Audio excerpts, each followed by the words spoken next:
আমাদেরকে আনন্দ দিতে চলে আসে। তো যাই হোক, আপনারা দেখতে পাচ্ছেন আমার সাথে আছে।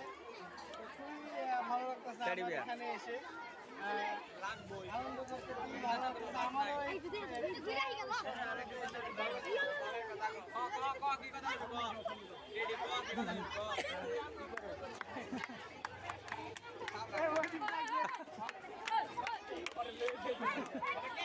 ক্যামেরা থেকে দূরে যেতেছে।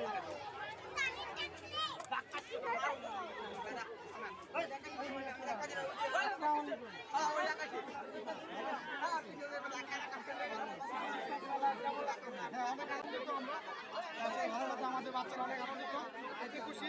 এবং যত স্টোর আছে সবটাতে প্রচুর পরিমাণে বিক্রি হচ্ছে, এটা আমরা অনেকেই সন্তুষ্ট প্রকাশ করতে। যাই হোক, স্যারের সাথে কথা বললাম এবং স্যারের সাথে আরও কিছু তথ্য জানবো। সেটা হলো যে কেমন সুযোগ সুবিধা এখানে ছাত্রদের দেওয়া হয়, বিশেষ করে এই বছরে কী সুযোগ সুবিধা আছে ছাত্রদের জন্য, সেটা আমি শুনবো। আর যদি আপনাদের কারো এই স্কুলে আনন্দ মাল্টিমিডিয়াতে যদি কোনো ছাত্র ভর্তি হওয়ার ইচ্ছুক থাকে এবং